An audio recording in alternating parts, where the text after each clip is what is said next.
Yeah, we're gonna go softer than dead weight, and then peak as I turn around. Yeah, so by that time you're doing this right, dead weight. Okay. Yeah, exactly. You're starting soft. This is your peak out here. Turn around, come back in soft, or gradually soft. Depending on that.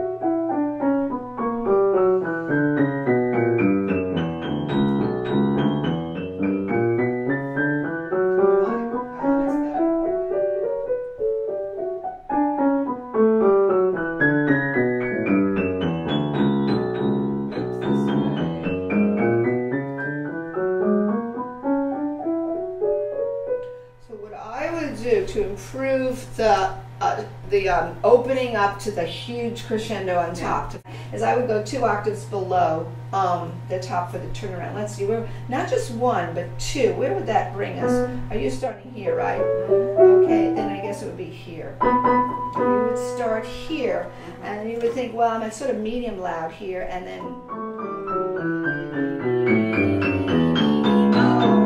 it's dead weight.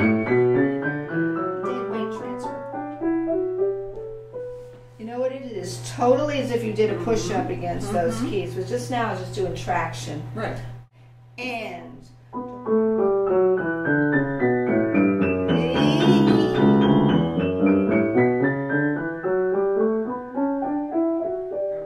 that was good. That was good. Because you did the traction and then you made sure that you really were into those keys. That last octave, you got to be all dead weighted in across your hand. Right.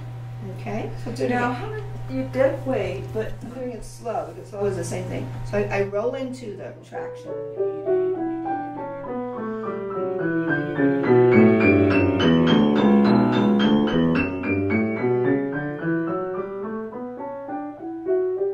okay. So you don't have much wrist motion. You're kind of like Yeah, right. I'm just like I'm doing this. Yeah. I'm thinking by that time I'm just so into like doing a push-up that if I did a push-up with my hands can't start changing the dead weight across them. Dead weight. Dead weight. Dead weight. The only way I can do it is like my whole upper body is going into the drag the weight. You gotta drag the weight. You're dragging it from the beginning, but now you're lightweight. It's still a drag. There's not really finger poking going on. See that?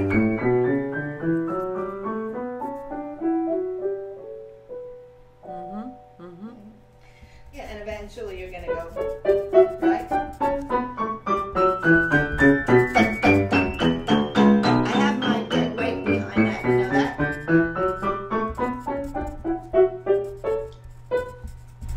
It's a very tricky thing to do the finger staccato and still peak there because the finger staccato is coming out of the dead weight arm. It's not really going any more up, down. It's going horizontal. Think of horizontal weight transfer. Right. Yeah. Okay. So try that. And slow is very good because all you're going to do is take the slow and move it up, the same physical part of it.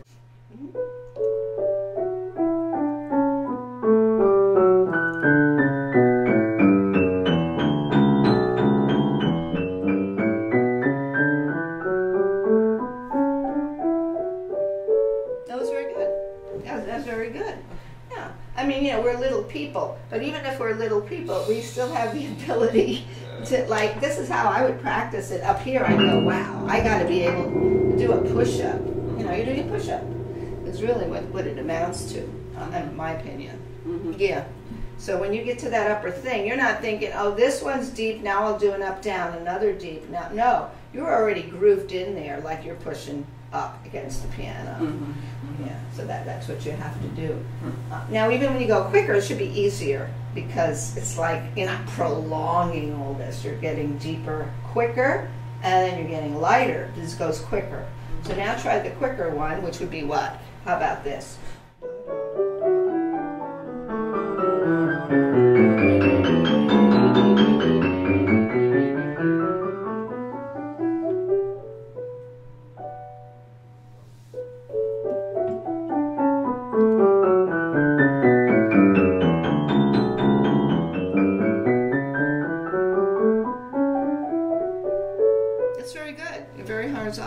You're doing beautiful work. It's very good.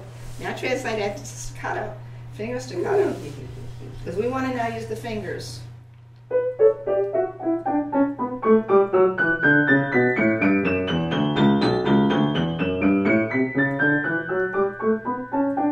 So what you need is more definition of the releases, right? You don't want tenuto. Well, Okay. pop, pop, pop, pop, pop, pop. Try that. Pop, pop, pop, pop, pop.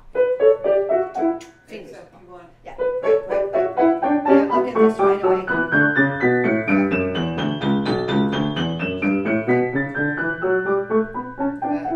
Right. This time lead with your left hand.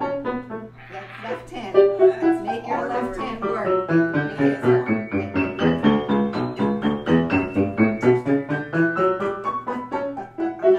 I didn't do the crescendo, but I did try to get the left hand to lead. Now do this way. Look, what do you hear more of now? That's the way to go. You've got to like throw the emphasis on the weaker hand. Left hand lead.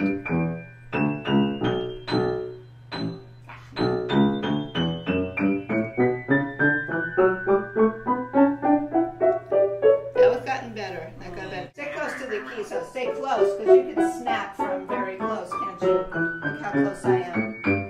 Right? I'm real close. Yeah, always start with this slow.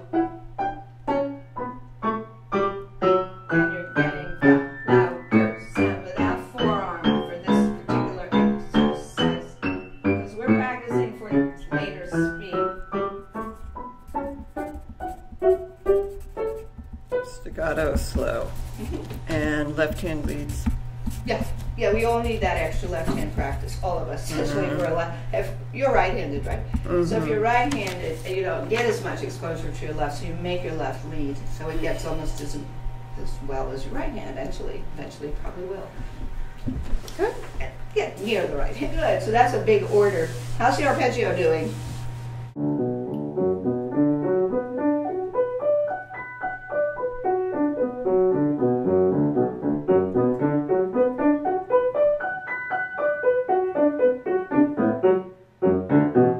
Yeah, and this is a classic case where you're going to have to use your fingers on this. This isn't going to be forearm, we know that. That's good. Thumb looks good now. You're snapping your thumb nicely now. It's really nice. And it's not popping out, but it's giving me a nice in-between little spring, and it's not too loud. Now the next thing to do is what? Do the crescendo, decrescendo. But do it at that same speed.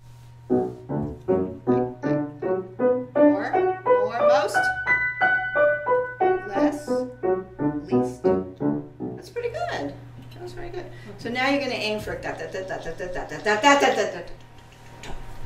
your next. This is getting you ready for that. And what you can do too. Here's another strategy because we've done this before. Is this. But this time, big, less, least. Blocking in contouring on crescendo, decrescendo. Most beat. Do the blocks. There you go. Least. That's good. And always keep a steady beat. Framing pulse. That's so important. Yeah, so very slow. Most. Least.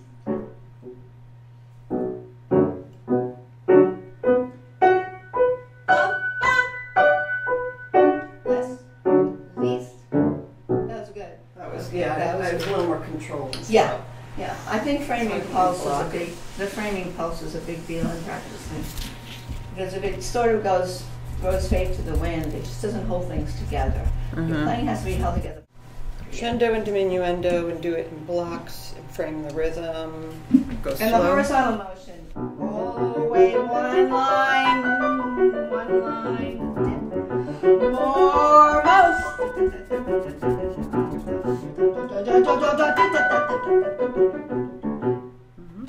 Boy, we got a real. This is like definitely piano gym.